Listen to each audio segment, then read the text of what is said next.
I am the communications manager at United We Dream, the largest immigrant youth-led organization in the country. With me today are Juan Manuel and Daniel Pinto. They're both on our staff as well. And something unique about United We Dream is that the majority of the people that work at our organization are immigrants that are impacted. So all three of us here are undocumented immigrants, and we are helping to lead the work that you've seen over the last 6 months for the Dream Act campaign, all those other things that are coming up that Juan Manuel and Amber Pinto will talk about. So I'm going to let them introduce themselves, and then I think we're going to leave it up to you. You guys have 2 big days tomorrow and Tuesday, and you're going to be lobbying.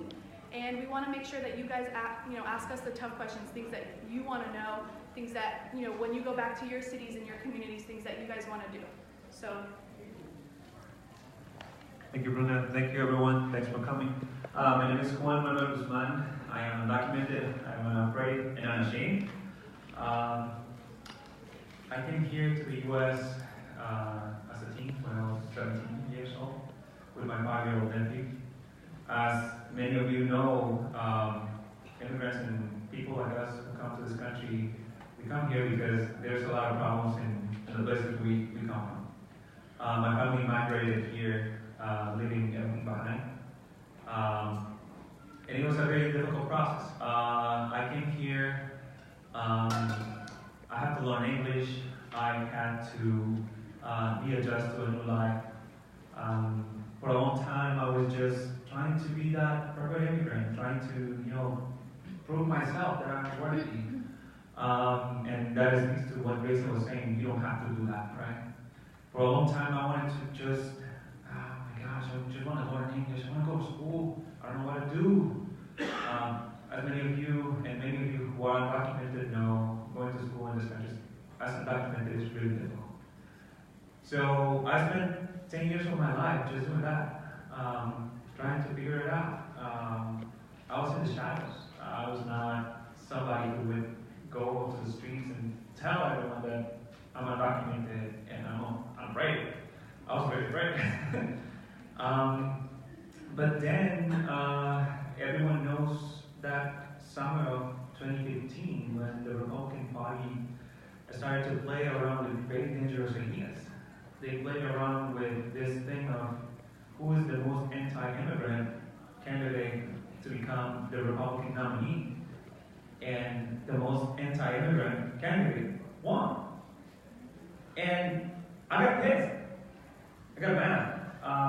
You're talking about my family, you're talking about me, you're talking about the community I work with and live with. And like many of you, I just decided to step up and say, I got enough. I can't be in the shadows anymore. So one day I just I popped in United We Dream's office and I said, my name is Juan Manuel Guzman. What do I do? I want to fight. I don't want to be afraid anymore. So fast forward, I'm here. And now I serve as the advocacy policy manager for United We Dream. I'm really grateful to be here with you, and I'm really looking forward to this discussion.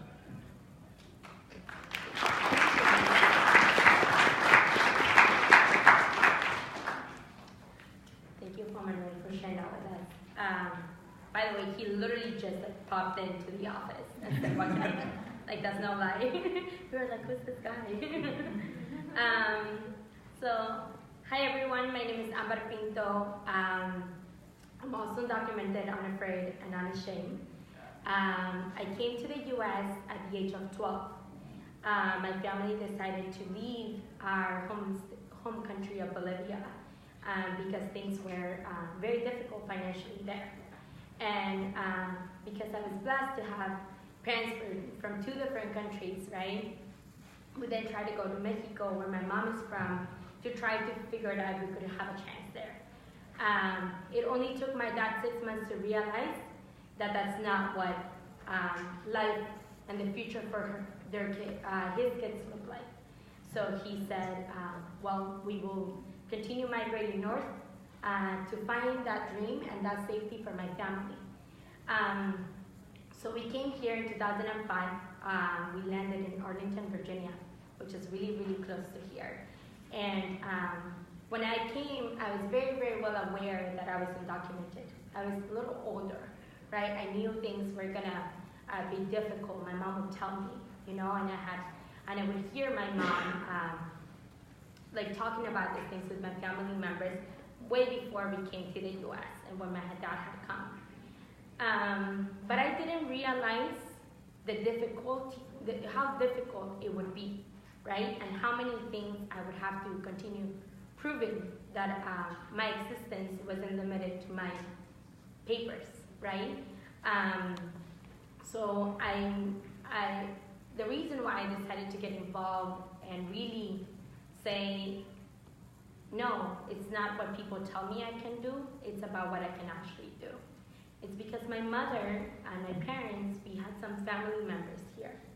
And there was a person that was part of that group, right? Not a family, but an extended relative that would, in these parties when you're supposed to have fun and laugh and enjoy being together, this person would always ask my mom, what did you do? Why did you come here? It's gonna be really hard for her to succeed. She's so old, like she's a teenager, she's not gonna be able to speak English, to learn it so fast. And they can't graduate if they don't know how to speak English. She will never be able to get out of high school. And be lucky, maybe she does get pregnant when she's a teen. So she would ask those questions to my mother, and instead of my mother enjoying a night with the family and loved ones, my mom would cry. And that would anger me so much, because how dare you, that you're not even part of my family, questioning the decision of my mom to leave everything behind for a better future. So I said, no, enough is enough. None of you all know what it's like to grow up undocumented, and none of you have taken your kids through school, because I was the oldest one, and I'm still the oldest one. All of the family members and known people we know here. So it was up to me to ensure that I teach, or that I show the rest of my cousins and extended family members that being undocumented didn't mean anything regarding to your success, right? That it does not limit you. So I would ask around, I would skip lunch in high school and go to my counselor and parent liaison and ask around, what can I do? People are telling me I can't go to school. And my parent liaison would be like, I don't think that's true. Let me connect you to this person. Let me connect you to this person. And then that's how I found out that, yeah, those were assumptions that our community doesn't know. And they don't say these things because they're mean people. They say because that's all they know, right? And they didn't have anyone else to tell them, well, there's actually ways. And so that's how I ended up opening a chapter in my locality that then became affiliates of United We Dream in 2011. And throughout that entire process, I've been transformed and I've learned so much, which is why I do the work that I do today as the Deportation Defense Hotline Manager for United We Dream. Yeah. So I think before we go to audience question, I'm sure there's a question on all of your minds. What's next, right? September 5th, we saw the Trump administration rescind the DACA program, but in those 6 months, a lot has happened. How many of you saw anything on TV related to the DREAM Act, to immigrant young people, whether it was sit-ins or marches or walkouts? How many of you saw that on TV?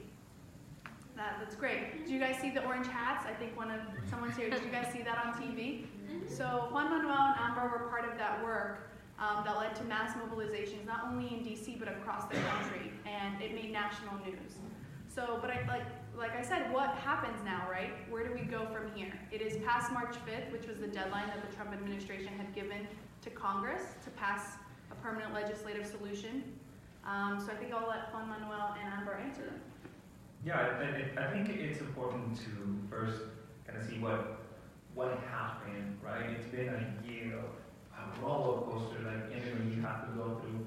So Trump wins. We were, that night, we were shocked. You could see tears in everyone's eyes. What's going to happen? This guy had run on a platform saying, I am going to rescind executive orders. I'm going to take away DACA. So for a long time, for 6 months, we fought to keep the DACA program in place. That was our first fight. We started mobilizing, started getting people around, We have to wake up. This is a wake-up call for everyone. We need to organize. So we started to build out this movement again. So September 5th comes, and he doesn't. Jeff Sessions, as a trophy for all the work that he has done to against immigrants, he announces the end of the DACA program. And we are like, damn. And they give 6 months for a legislative fight. Trump says it is on Congress to pass a permanent legislative solution. Okay, we're gonna take that fight. We decided to talk to anyone that we know. Call them. You have to come to Washington. Many of you have come to Washington. And we're gonna go to those offices. We're gonna talk to them in their offices, to their staff, and while they are walking through the hallways, we're gonna stop them and we're gonna ask them questions. So we started to do that work every single day since September 5th. It took to a point in which Democrats and Republicans were looking at their eyes and saying, like, what are we going to do? What are we going to do? So immigrant youth never wanted to, for example, it got to a point in which, as you know, the government shut down mainly because of this issue. Nobody wanted to do that. But that is a testament of how dysfunctional politics are in the U.S. The majority of the people, the majority of the American people want to have a solution to this problem. But what's the problem is that it is not about the DREAM Act. For Trump and Stephen Miller and Jeff Sessions, it's about something else. Everyone wants the DREAM Act, right? So it's in exchange for what? And that's the problem. Because the majority of the people say, we need to give immigrant youth people our relief. But they say, no, we have to do something. We need to get something out of it. And that has been the problem. That is why we haven't had a solution right now. March 5th happened. Right now, there is a legal limbo in which people are living. That can last months, 9 months. The Supreme Court can take the DACA case and as early as the fall of this year. So that is where we are right now. But here's the thing, like, Trump really wants more ICE agents, more CBP, more detention camps. They really want to run out people. And that is when we enter into this new phase. We're not just fighting for ourselves, we're fighting for our families. And this is where we are right now, fighting for our families in different states and different localities. And I think Amber will be able to tell you what this fight looks like. So I do deportation defense, which is what all of this work is about, right? The reason why we're fighting for a DREAM Act is to ensure that undocumented young people don't get detained and deported, right? And the reason why we want it to be a clean DREAM Act, right? Because we understand that that's important, but we also understand that this is not going to be in an exchange for them to become more powerful and continue terrorizing our communities through deportations, right? So for example, right now, Juan Manuel was sharing that they want to increase ICE and CBP, right? So ICE is Immigration Customs Enforcement, right? Like the Immigration Police. And then CBP is Customs and Border Patrol. So they are the Immigration Police in the border areas, right? And when we think of border, we only think of the Mexico-US border, but it's all around. It's at the north and also on the coast, where CBP is present, right? So I think right now, what's happening is that we're seeing that they're gonna increase the budget again, right? And we're saying no more money for these two agencies. These two agencies that are continuing to detain people, right? Part of my work is to take calls of folks who are in that moment when someone is detained, right? When they call us and say, I don't know what to do. I don't know where to go, where to turn, because it's a very complex process, right? And so people are in this moment of like, what is going on? And they call us. And then we and our leaders, who are mostly mostly immigrant leaders and documented immigrants leading this hotline, are able to provide clarity. And the clarity is just of the system, how the system processes, right? So when someone gets detained, there's this like dark space that I call it. Because from the moment of detention, whether it's at 6 a.m., 8 a.m., 9 a.m., you don't know about your loved one probably until later that night, 8 p.m., 9 p.m., 10 p.m. So you have this dark hole where you don't know where your loved one went. And you have this like process where you're like, okay, was my loved one detained by police? Was my loved one detained by ICE? Where did my loved one go? Did they get in a car accident? You're trying to figure it out where they went, right? And so what you end up doing is calling all of the police localities in your area, asking if your loved one is there. And then you call ICE, which is not a very easy to get a hold of. You need to call them multiple times and ask, this person, was your agency doing activities in this area? Is this person in your custody? What is the process? How long are they gonna be processing and until they get somewhere where they can access a phone and call someone? So we help the family do that and navigate through that system. And we also let them know that they're not by themselves. They're not the only ones going through this, and they're not the only ones that are at risk of this happening to. So we let them know that if there's people like me, like Juan Manuel, like Bruna, Sana, and people like you who care about undocumented immigrants are here to fight alongside with us. And so we let them know, and then we tell them that they have the power to advocate for their loved ones, right? And the thing is that this agency is deporting people, right? But then we have an opportunity, right? And we have to make that choice. Do we let our loved ones be that one more number in a nice report? Or do we make sure that we speak up, tell their stories, and tell the world who the person that they took away from us is? And so we do that through public campaigns. I don't know if any has seen here a deportation defense public campaign, like have you signed a petition for someone not to get deported or anything like that? Raise your hand. Okay, so some of you have done that, right? So who follows United We Dream online? Okay. So we put up petitions all the time of cases that we're working with. And one of the ones that is very close to me is of Eder Sanchez. Who knows Eder Sanchez or has heard of Eder Sanchez? Houston? Some. Is it Houston? Some of you.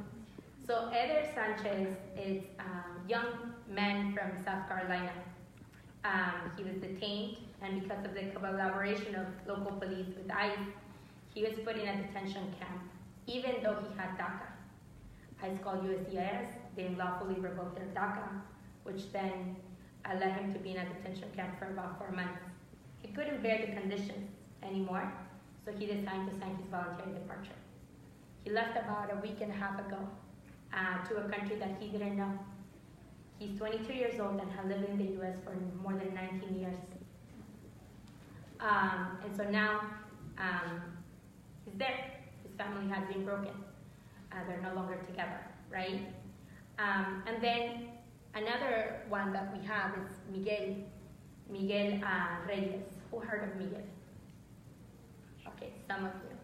So Miguel is from New Jersey, and Miguel was driving from his house to get coffee. How many of us always drive to get coffee before going to school, before going to work?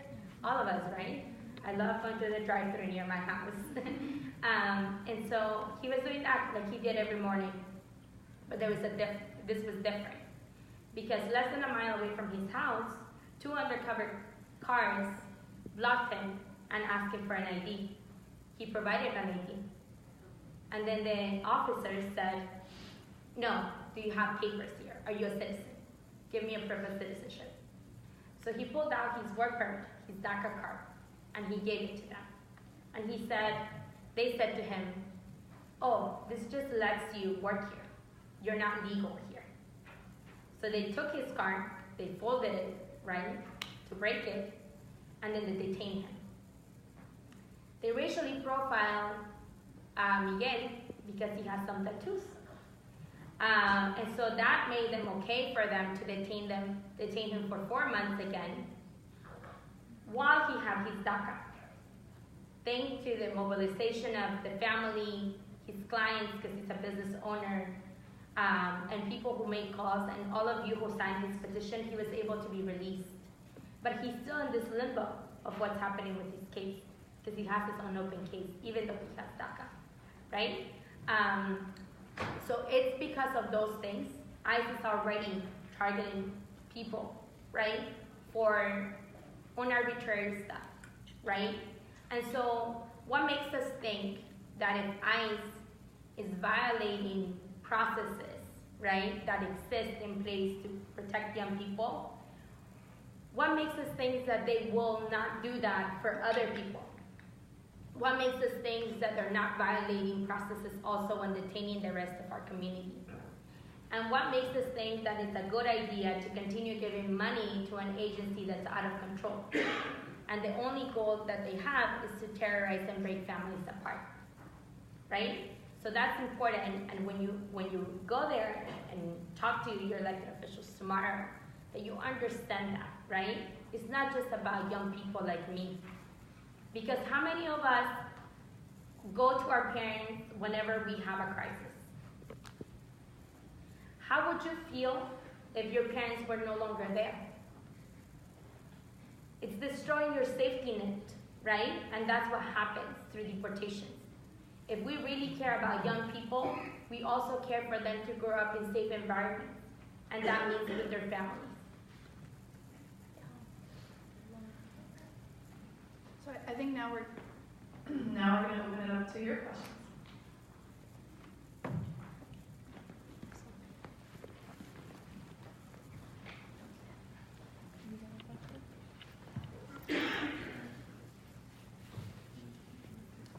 Hello, my name is Dwayne, medium is pronoun, and my question to you is, knowing that you are advocates for like the immigration community, like how are you doing now, like in terms of like your mental well-being?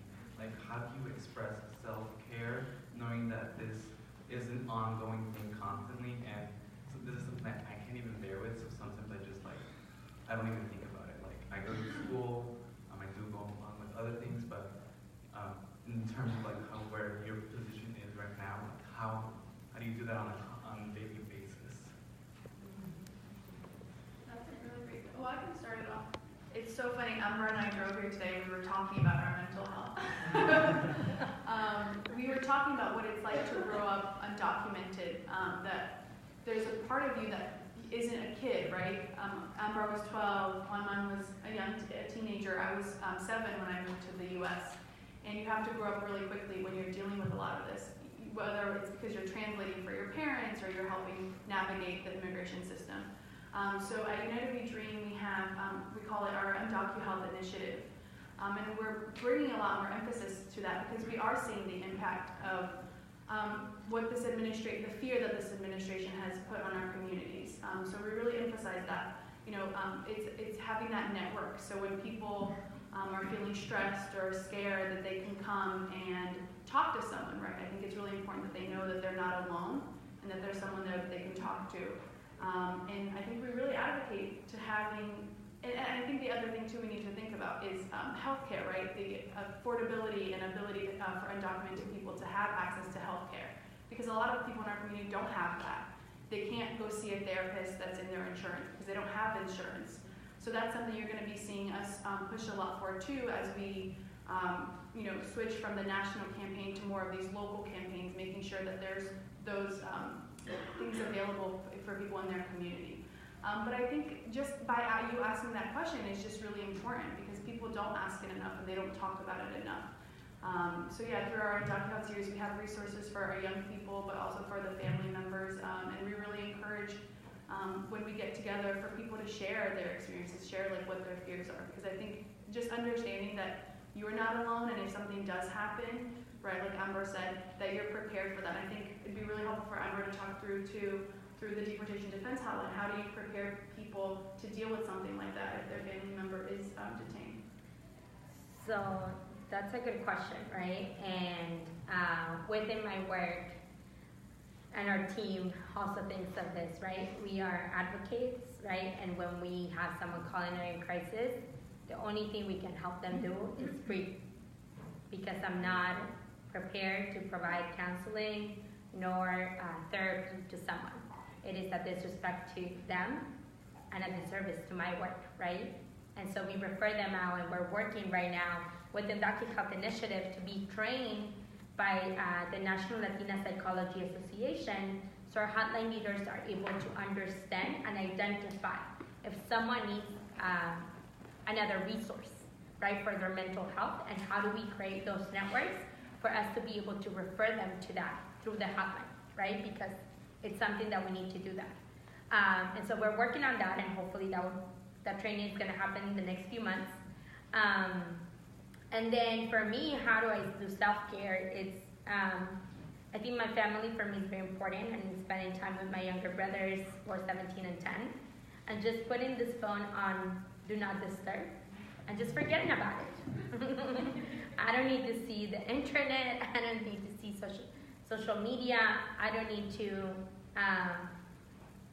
care about who calls me, right? Because I need to be healthy to be able to help others.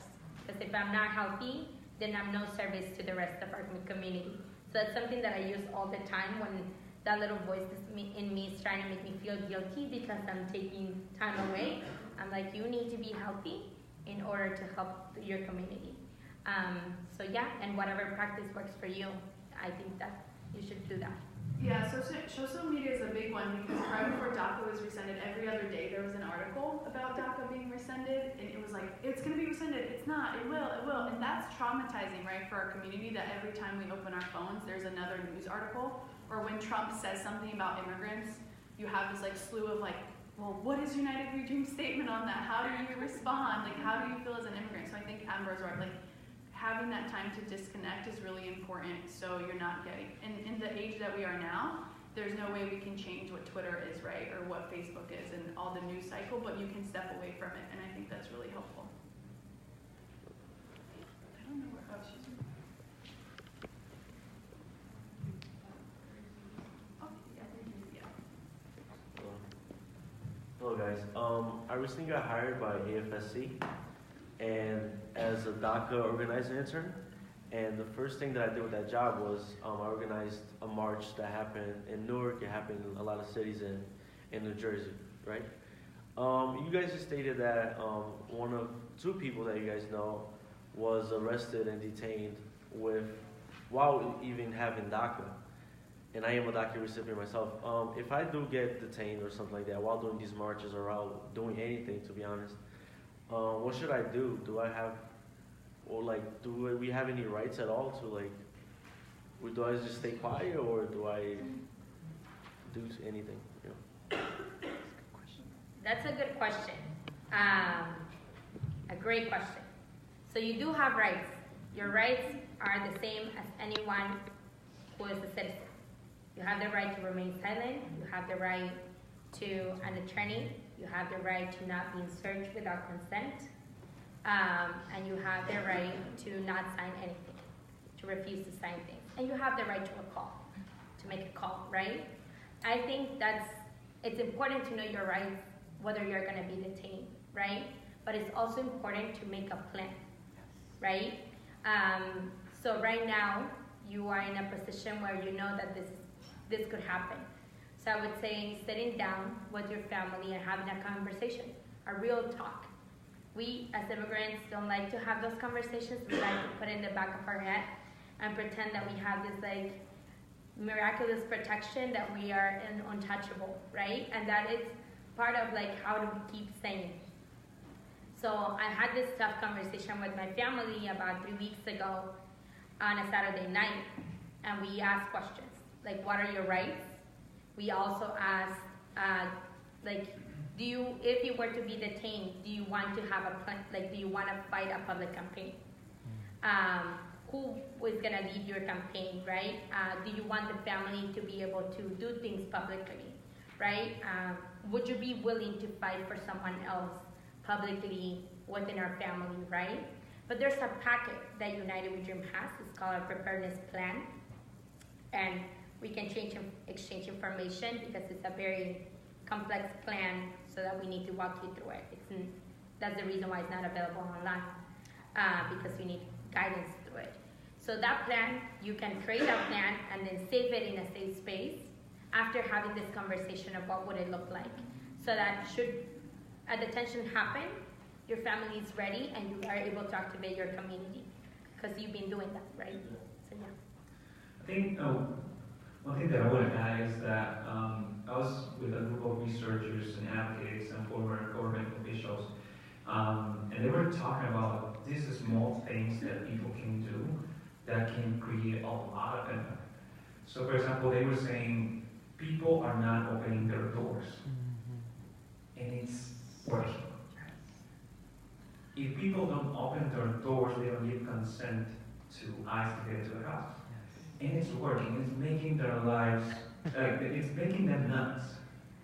One collateral thing is that, of course, they are no longer going to the houses, they are going to public spaces, which is dangerous as well.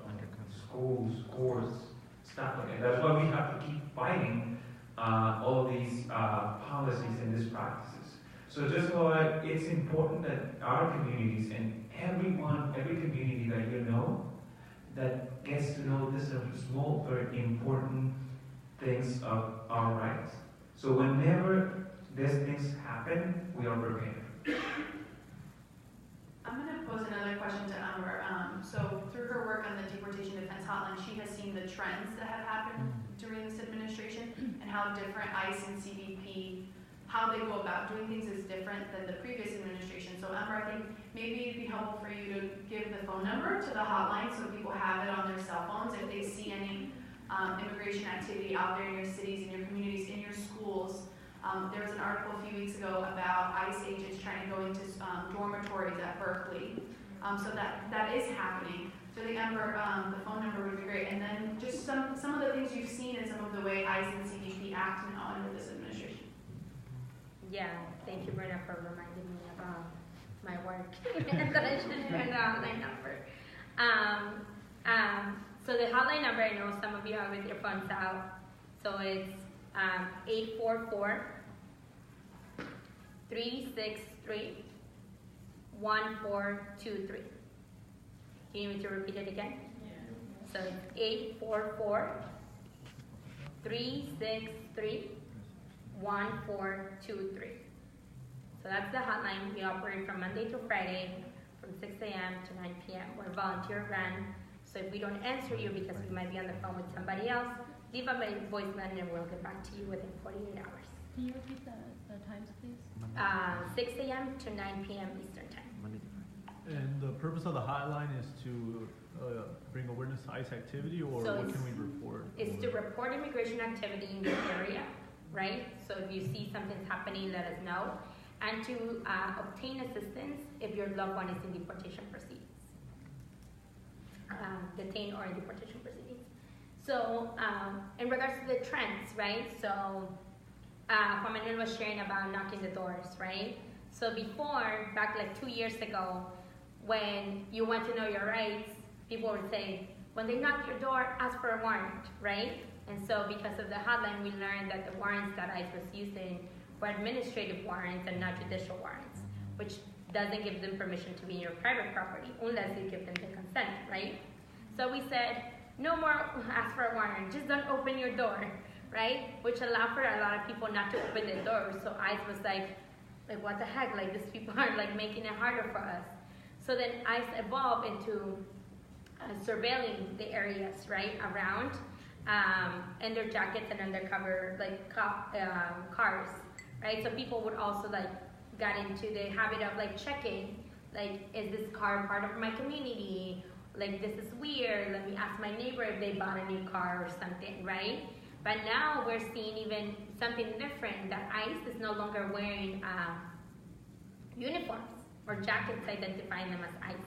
They're in complete like undercover clothes, sometimes not even like a bulletproof vest, right?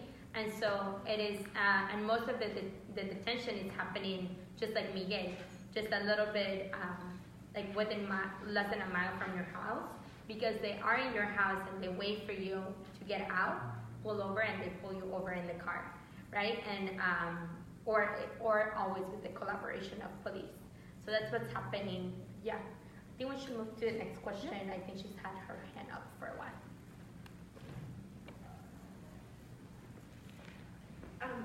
What are the ways that other groups that might not be directly affected or impacted can do to work towards this issue, receive training, et cetera, so that we can plug into the efforts and leverage our communities to build power?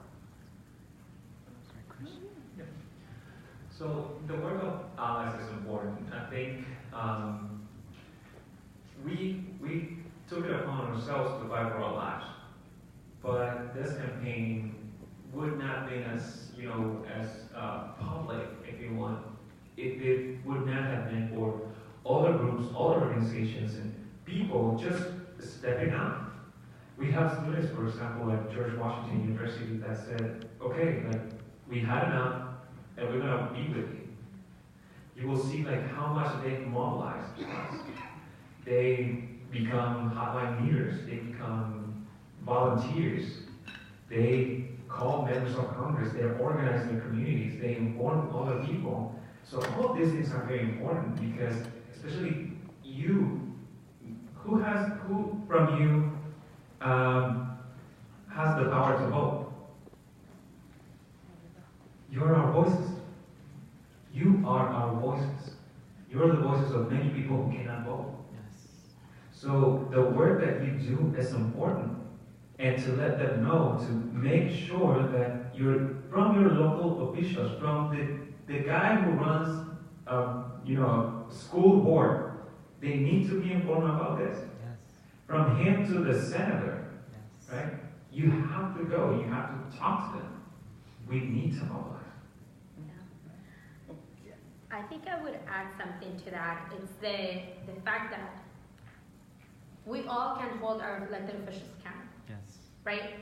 So a question that I've been thinking about for the past 2 days when it was the press conference was this question that was posed, right? And that I posed was that you, as an elected official, right? I'm from Virginia, my senators support the DREAM Act, they're all for dreamers, blah, blah, blah. Right? Senator Tim Kaine and Mark Warner. And so, I have this thing, it's how do I get to them and ask them?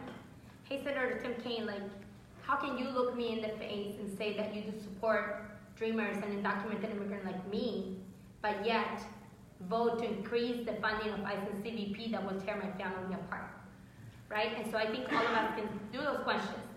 How can you say that you support immigrants and immigrant rights because words are not enough? Yeah. You need to act on it, right? And a lot of our elected officials like to just talk. And so we have the power to go and talk to them about it. And also within our own communities, right?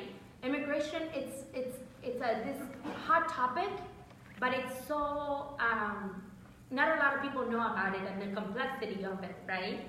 So I think having those conversations with our communities about what immigration is, how this process is important, right? And then you said about how can I get trained or resources or stuff. I mean, I think we can plug you, I think we can talk after this and plug into a local organizing effort that is happening in your community for undocumented immigrant rights and be part of that team and then learn together and grow together and fight along their side. Yeah, I think local politics too will play a really important role. I think you guys saw the mayor of Oakland a week or so ago warned her community about ICE raids. That's really, really important. So it's not only your senators, but it's your city council, your mayor, and having those conversations of what are your local cities doing to protect immigrants living there right now. And I think that's why the shift will continue to obviously push nationally for the DREAM Act and for other legislation. But I think you'll see people local leaders really needing to step up and protect their communities during the Trump administration. And we can go to the next question. Thanks so much. Do you want to just take both questions at once?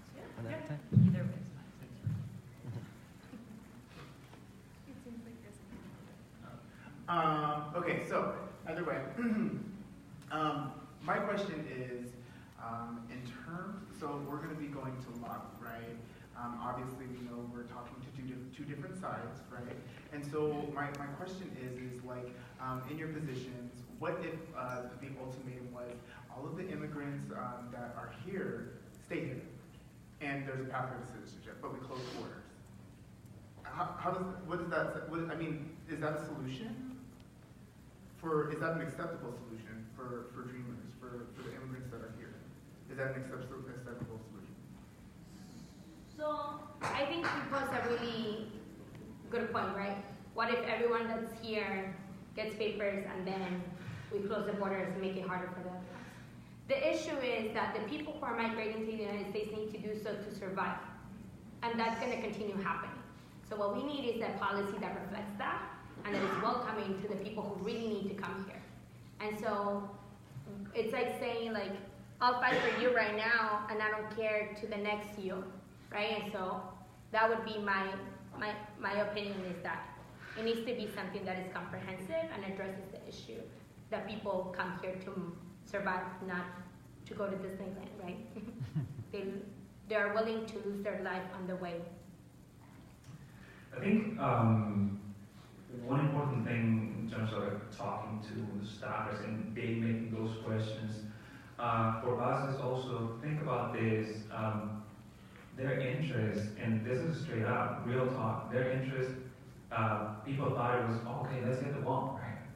Trump was saying, we gotta get the wall, But we realized through this campaign that they want something more profound than that. Yes. And that's even more dangerous because that's enabling supremacists to put the agenda and make it policy. Rhetoric is becoming policy, and that's a problem. So for us being able to say, no, you're not right, because this is not just the border. This is about an entire ideological thing that many of the people, especially the people who are in the extreme right, want to make it policy. And that is dangerous. That is the problem. I think someone next to you. I think my question can be classified as a clarification question, which is that when I think of increased funding for police and ICE, for police I think of kind of more weapons among other things. I'm wondering something like an event like ICE agents showing up at a campus in Berkeley and trying to get into the dorms, is that direct or on some level is that a result of increased funding to ICE? And then I'm wondering if you can speak to other results of increased funding to ICE, what that, to help me and maybe others get a concept of what that looks like. So increase to ICE, right? There's this skills like that. There's this hashtag. It's no boots, no beds, no something else. No one, no boots, no beds. I think.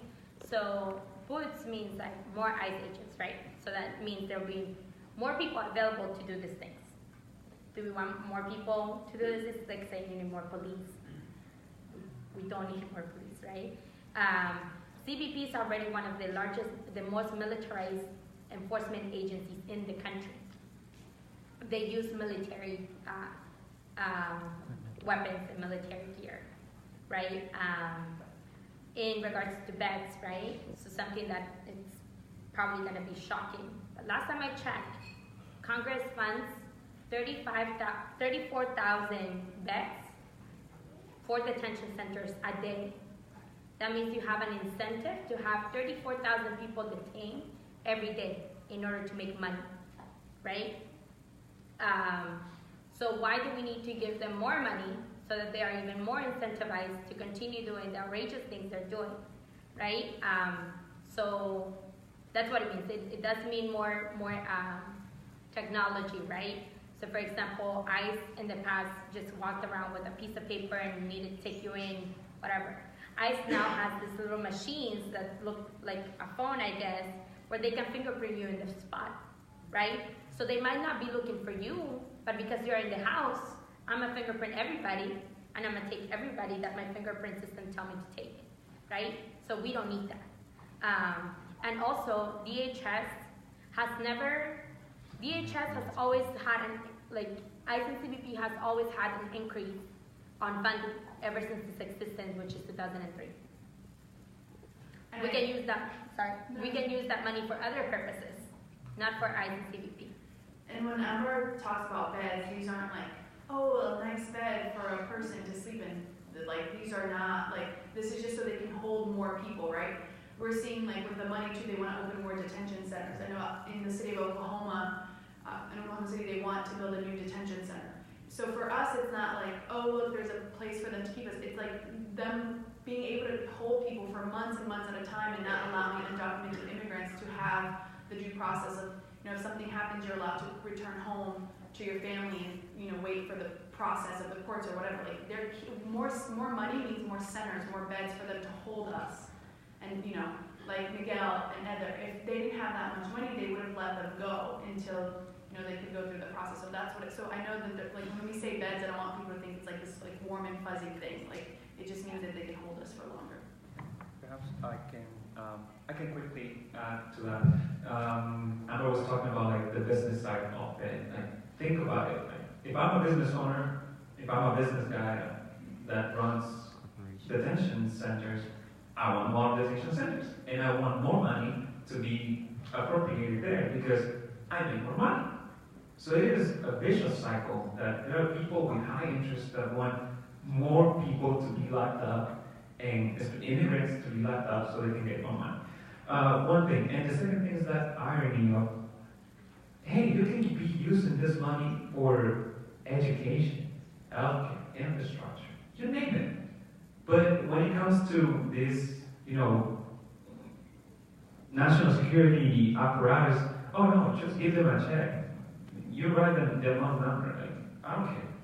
So that's an irony, right? I think she's been holding on. Hi, can everyone hear me? Yes. I'm Angel Vega.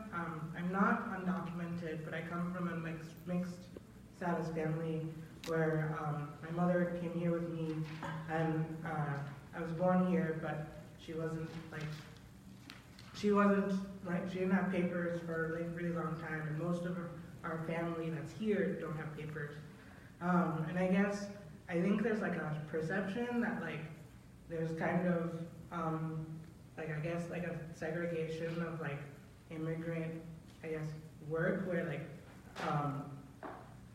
like working with other immigrant groups, at least in the communities that I grew up in, around like being undocumented, didn't happen. And I guess I would like love to hear how United We Dream like interacts with different immigrant communities, because they all share the same situations, but like I think there's like perceptions that like there isn't communication, or like I don't know.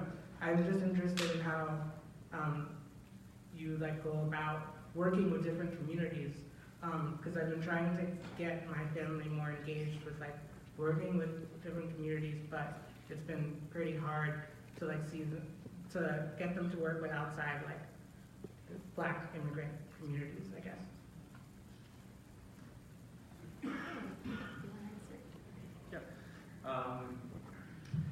So I think whenever, especially undocumented immigrants, and within immigrant communities, it's kind of hard for us to step up and say like, hey, I'm undocumented, because immediately we become a target.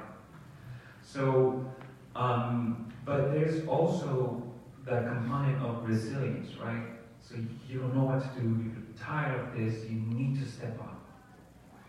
So United We Dream, what it has been doing is like we've been organizing people of color, people like us, and saying, you know what, I'm undocumented too, and let's get together, let's do something, right? So that has been like kind of the model. Like that's why United We Dream is a network, because when we come together, we are like, oh, you're from Arizona, yeah, and you're undocumented, oh, just like me. I'm from Maryland, right? And people start sharing their stories, people start sharing what they go through, and we find out that we have the same problems.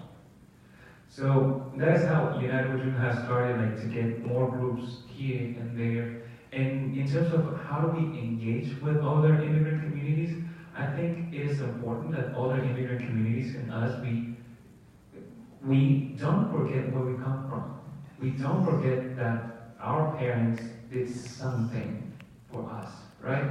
And it's important to keep that in mind because that is what unites us, right? If we forget it, we all of a sudden, especially if your parents came from, I don't know, from another country and you're a citizen now, and you say like, I don't care, like, that's not my problem, that is your problem. Of course, we're in this together because it's about your parents. Remember the legacy of your parents. Remember the legacy of those who came to this country and did all that hard work so you can now have a chance in the future, right? Yeah, and I would add more to like how does United We Dream work with other communities? So leading the Dream Act campaign, it wasn't just United We Dream. We had folks like Naka said with this an organization of Korean immigrants and Undocumented Black Network, which is an organization of that is specializes or focuses on the experience of being Black and undocumented in this country. So we work very closely with them. And something that United We Dream is doing very proactively is how do we talk about immigration in the lenses of race, right? That immigration policies and anti-racism, like talk it from an anti-racism lens. And so that's something that we're integrating and looking forward to integrate in all of our trainings to understand that, right? The immigration policy, they only want to see people that look a certain way, not people that look like you and I. So how do we talk about it that way? Another thing I would add too, and I'm really glad Amber talked about our work with Undocumented Black and NAPASEC, because for the first time when we had this debate for the DREAM Act, there were so many different groups. I think before it used to be sort of like the Latino groups that come and talk about immigration, but it was really important for us in the DREAM campaign to bring in those different groups, and also like groups about from the border, like SBCC. They experience something different when they live near the border. So one of the things I will say, in the whole debate about the DREAM Act, you saw that Trump administration kept adding things that they wanted, right? They wanted to get rid of diversity visa lotteries. They wanted to get rid of what they call chain migration, right? And the reason why we were able to fight against those things is because all of us united together said no. I didn't benefit from the diversity visa lottery, but a lot of immigrants from African countries do benefit from that. And even though, to me, like I was like, well, and they kept asking us to trade these things off, and we were able to say no because we were together, right? None of us did benefit, but we said, no, you're not getting rid of the diversity visa lottery, because we were working with groups like Undocumented Black who said, that's a hard no for us. And then we had SBCC saying, it's a hard no for them to give more money to militarize our borders. So I think when we work together, and even though we did have different experiences migrating to this country, you're right, like when we're here, we're all immigrants, right? And so when we work together with these different organizations, even though we have different points of view, we're able to be stronger together. And the more and more they kept coming at us and trying to take away different things, the more we were able to say no, because we weren't willing to compromise on those things, right? So to me, that was like the result of us working with those different organizations, is that we were able to fight off all the attacks. Because it's easy for them. I think every immigration policy that we've had in this country, it's always like, let me help one group of immigrants while hurting the others, right? Let me give this group of dreamers citizenship, but we'll go after everyone else, and that's not okay. And it's only through working together that we can fight off all of these attacks and make sure that policy can help a certain group, but cannot hurt others. I think for us, when we United We Dream looks at policy and we work with different organizations, to us, that's our red line. If any policy hurts one group of immigrants, that's not okay with us, and I think that should be for other groups as well. I think she has a question.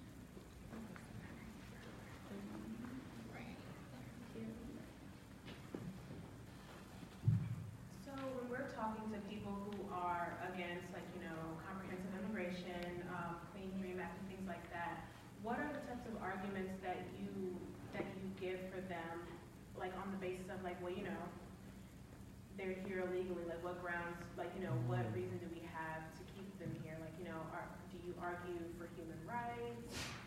Is it just strictly a moral argument? How do you really talk about that? So I'll share one quick experience that we had lobbying for the DREAM Act campaign. We were in a representative's office, and he came out, and usually you talk to the staffers, but he popped out, and we were doing chants and songs, and he came out and he said, well, I don't even think you should be able to demand things. You're all undocumented. Like, why are you in my office demanding things? And that's really hard. For a lot of young people in that room, that was the first time they had ever lobbied, right? So to have a representative who works in Congress come out and say, well, you shouldn't even be here. Like, why are you, right? And I got really angry because he was someone who was very religious. So I think it's, for me, it's always really studying, like, who are you going to talk to? Who is that person? And so I brought up the fact that I said, sir, I don't think I said sir, I said congressman, I think. I said, you go to church every day, and what does your pastor teach you? To be a good person, to be kind to your neighbor. How can you look at us and you say that I don't have the right to ask this country for things? I'm a human, right?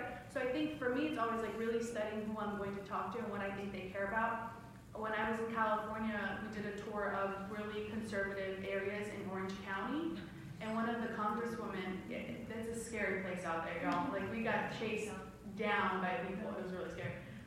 She was a mom of 4 kids, and I said to her, you're a mother, you have 4 children.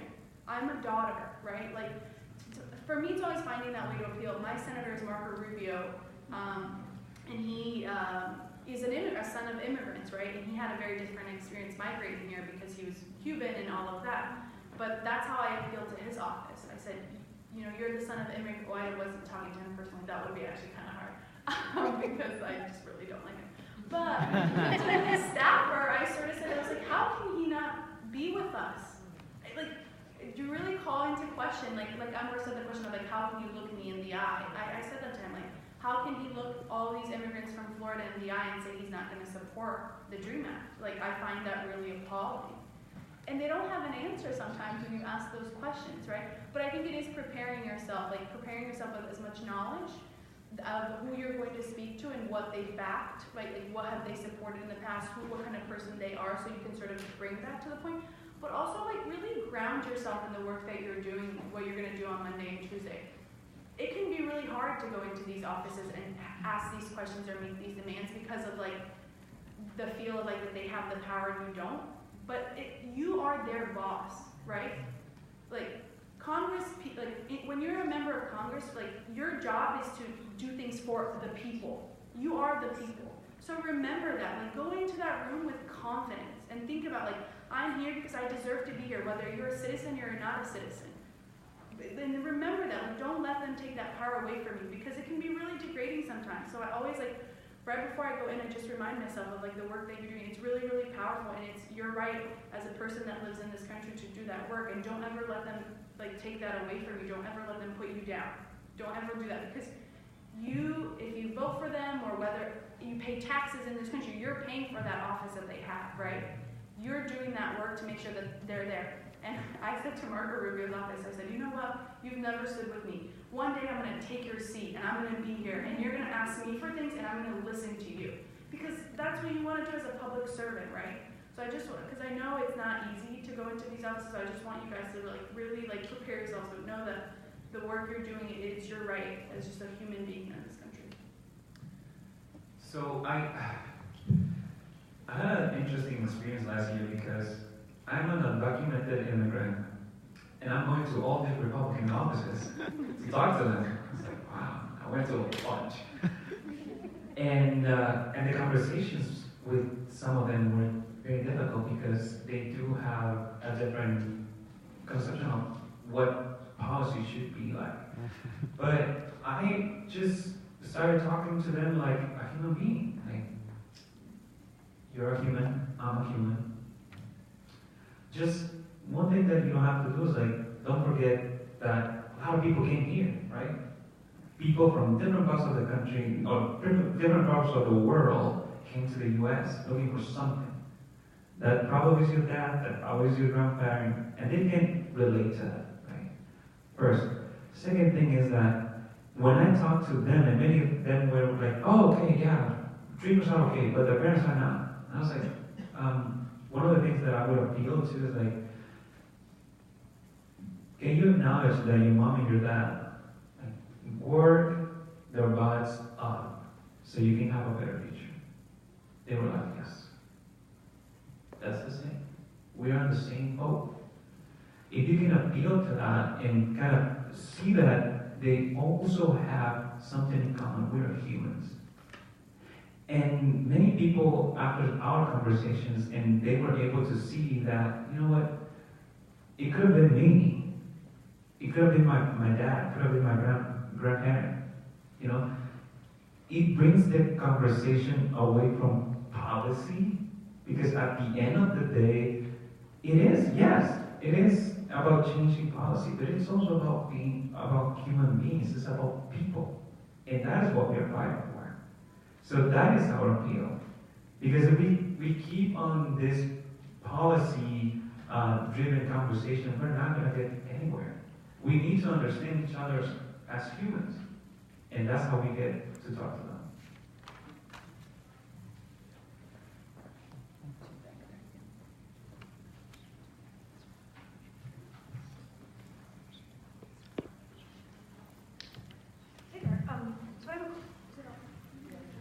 I have a question. Just to kind of bring some information back home. My sister and my husband are 9th grade public high school teachers in Dallas, and have a very high proportion of students who are undocumented or from mixed documentation families. Does United We Dream have resources or maybe advice for teachers in classrooms with young teens who are dealing with these issues? You know, they never know, should they bring it up in class? Should they ignore it? There's this certain level of anxiety all the time now. I'd love to bring back some advice for them. Yeah, so I think let's pass the mic so we can ask all the remaining questions, and then we'll get back to your question, but that's a really good one. Hi, my name is Arturo. I have a question about what kind of assistance do you provide those people that are kind of in that situation of being like in limbo, like when they're placed in these like detention centers?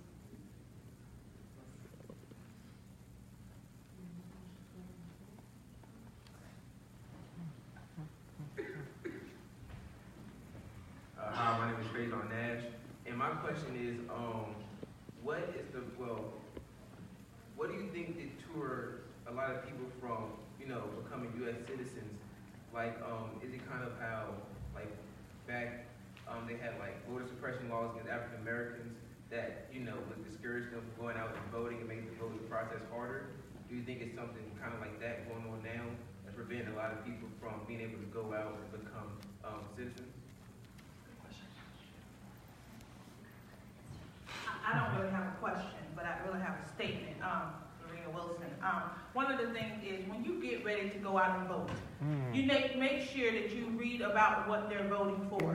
If they're not voting for the issues that we put them in office for, vote them out. Yes. Simply because if you're not paying attention to who you're voting for and you're constantly putting the same people back in office, and I can't stay in Florida, I know yet, I'm from there, I understand. But the thing is, you must make sure that you take the time to study about every representative, whether it's a local election, whether it's city council, whether it's a state, whether it's the House of Delegates, no matter what. Make sure you know who you're voting for. Know what they're voting for. And they're not voting for what we're looking for and what we're trying to do and make a change within our community and with our undocumented immigrants. We need to say, hey, we're no longer going to vote for you. We're going to spread the word, and we're going to get as many people as we can to stand up and get you out. So make sure you know what we're talking about. Just adding to that statement, right? If you think their websites have some like very big and broad stand on whatever they're like on immigration or something, go to their happy hours, meet and greets, and ask them their real questions. Tell them, this is the thing that I'm concerned about. What do you think about that? Because most of the time they don't even know about this thing. So I think we're going to answer the 3 questions we have right now, and then we'll do the last 3 questions. The first one, resources for teachers. That's really good. We do. We have a website called weareheretostay.com.org. We do have resources. I think the biggest thing I would tell people who are teachers is that it's really, really important to feel, for undocumented people to feel like they have an ally. I know for me specifically, the reason I was able to go to college is because my guidance counselor knew of my status, and she was able to help and find resources for me. And she was the only person that I came out to in high school.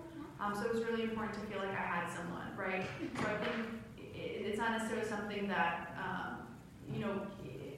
students students might want to share in the classroom, but I think it's really important for teachers to let those undocumented, or to let their immigrant students know that they're there for them and that they can help them with anything. I think that's really, really important. So I would definitely encourage them to read the resources on our website. And the New York Times also did a few weeks ago a really, really like a class lesson on like talking to people about immigration and the DREAM Act and DACA and all of that. Actually, one of our members who's a teacher in Texas was part of that, so that was really exciting because there's a lot of teachers who have DACA status, and now that DACA is a threat, they could end up not being able to be teachers. So the New York Times did a really great article. So I would advise you to read that as well. And then the second question was about... Just add to that one. So number one, it's like, so we have a program just like deportation defense, we have education justice. So that's another resource that you can do and organize around education. And another thing is like, I know that sometimes teachers get discouraged from talking about these issues because they're political issues. I would challenge your family members to think about it. This is the lives of my students, and so therefore it's not a political issue, it's their reality. And something that I got the experience to do by one of my teachers who also was a teacher in Dallas, she's teaching right now in Virginia, that whenever she has this professional panels or like issues to talk about or to understand, that they bring someone that works with an immigration rights and that goes and speaks to them, right? And so like I got to speak to these 5th graders about being undocumented, being organizing and fighting for my family. And you don't know how many of those kids came up to me and said, I'm afraid because my parents have TPS and TPS is gone. Yes. I'm afraid because I'm undocumented myself and I don't know what this looks like, right? And so how do you also let them know and see undocumented people also as role models for them? The second question was resources in detention centers, if your loved one is in detention center. Oh, so what do we do when someone is in detention, right? Okay, so when you call the hotline, we refer you out to legal resources in your area. United We Dream does not provide legal services. We're not attorneys, so we'll connect you to a legal area in your area. Another thing, if there's a group that does this work in your locality, we'll connect you to them, so you have a community and you're going through this together, not by yourself. And third is that we walk you through this process. We talk to you about what a NAID number is, how do you find your loved one, what are the things, what are their rights, how do you put money into their accounts, how do you even talk to them, right, the rights that they have. And so we learn all of this with you together. So that's what we provide. The third question was what deters immigrants to become citizens. I think one of the, at least through this, since DACA was rescinded, one of the big misconceptions that I saw, especially online, was people saying things like, well, why didn't you become a citizen? Like, why are you still a DACA recipient? You've lived here all this time and you could have been a citizen by now. So I think understanding that a little bit would be helpful, is that none of us could become American citizens. We don't have a pathway to citizenship, and that's why we were fighting for the DREAM Act, because it included that pathway to citizenship. I'll let Amber talk a little bit more about the nuances of that, but it depends a lot on your status, and once you become undocumented, those pathways are no longer there. I know that there are also people who, for example, get married or different things like that, and would have that pathway to citizenship, but there is that fear that if you coming out of the shadows and going to USCIS and asking for that change in status, that you could be detained, and we've seen that occur. When someone gets married to an American citizen and goes to change their status, ICE can detain them there. So there is that fear in our community, definitely. And I think, Amber, if I didn't. Quickly on that, there's a very interesting but very concerning trend.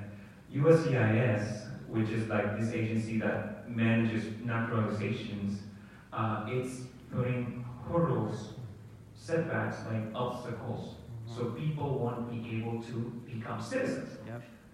It is like they just announced last week that they are going to assign supervisors so they can double check applications for naturalization. So a lot of different and concerning things are happening. Denaturalizations are happening, and that is concerning. So everyone needs to speak up, because at the end of the day, what they are doing is like they want to keep people, especially brown or black people, as you know, from voting. So that is concerning, and everyone should speak out. The last final question. Yeah, I think like it was very interesting how you tied it to like voter suppression and like attacks on the rights of people of color in the past, which is true. And I got very excited when I saw the NAACP on your show. I was like, that's gonna be a cool question. So and that's why United We Dream is also moving to talking about immigration from a race issue that is right and racism issue. There's no such pathway. Like when people say like the thing like get behind the line, there's no line. That's all a myth. There's no place. There's no way if you come to the US and say, I want to become a citizen, where do I apply? There's no such thing. And that's why we need reform in the immigration policy, right? And that's why we need to learn about it. The thing that Bruna was saying, people being detained, that's true. They go there because it's such a complex, it's not an A-B step, it's like A, 8.2, 8.3, 8.4, if this you go to B to C to D, it's so complex, right? And then also it's like, how do we understand that these systems are created to oppress brown and black people, right? They are doing this intentionally, it's not a coincidence, right? And that's the reason why they want to pin us against each other, so that we fight against each other instead of fighting together against them. I think the last 3 questions. So I definitely think it's important for everyone here to definitely connect with United We Dream. So whenever we go home, we keep active, and also to look at all the intersectionality opportunities with Muslims, with African Americans, with everyone, every single community that's fighting, because this is a justice issue. And definitely November 6, 2018, all 435 representatives, 12 governors, 33 senators are up for re-election. So like start getting involved in the election campaign, so that immigration is one of the top 3 issues, along with like education and healthcare. But definitely United We Dream, like definitely connect with them, definitely. Gracias, Julio. Sorry. Sorry. Sorry. Hi, my name is Karen Correa, and I was just wondering about, like, I know you guys do a lot of work organizing, you guys get a lot of people involved. I've gone to a couple of marches that you guys have organized, and you guys get a lot of people to go. And back in New Jersey, we have a school organization called We the Dreamers, and we try to get people more aware on the issue and more about more active, pretty much. And we do struggle with getting people to, commit to, the whole issue. So I was just wondering about ways that we could, be more effective in getting more people more active and be more aware. If you want to pass the mic, Hi, my name is Salvador. I'm a DACA recipient, and according to my DACA is going to end in 173 days. So what advice do you have for someone whose DACA is just going to end? What steps should we be taking when it comes to that deadline, or the ticking time bomb, I guess you want to call it? What would you recommend for us who are on DACA, or people who may know people who are on DACA? What would you suggest we do? then one more on the I was wondering if anyone could speak to legal ways that undocumented people can work in the United States. I believe there are some ways, and I don't think that is talked about nearly enough. While people are waiting for these legislative fixes to come through, how can one stay alive and sustain themselves economically? Thank you. So I think the first question wasn't a question, but thank you. Yes, follow us on social media. We're on Twitter, Instagram, and Facebook. And we have people checking if you ever have any questions, we have someone that just answers Facebook questions. So. And if you're organizing locally, please email us, tell us what you're doing, exciting news. We want to hear from you and reach out to you to see how we can support. So the other question was someone from New Jersey. I think it was called We Dreamers.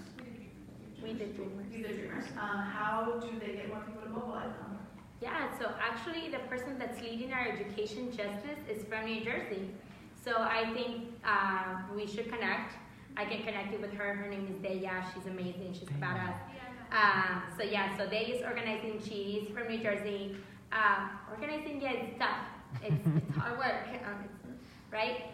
But it's doable. And I think we can share with you the tools that we have to make that easier. I'm excited to see your work. So for the DACA recipient, so they are allowing renewals at this time For example, my DACA expires in August, and I've already sent in my renewal.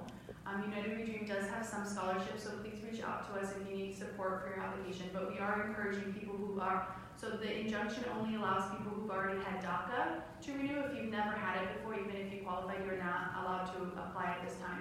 But renewals are going through, and we can provide you with the resources. So please do reach out to us because we are encouraging you, even though that you still have some time to renew, to just send it in. Like I said, I sent mine in even though mine expires in August. And I've gone through the biometrics and all of that. What do you have for that? Yep. So, with regards to the labor question, it's ironic that at this day and age, we have to think about like who is, what human is allowed to work. That is how it is.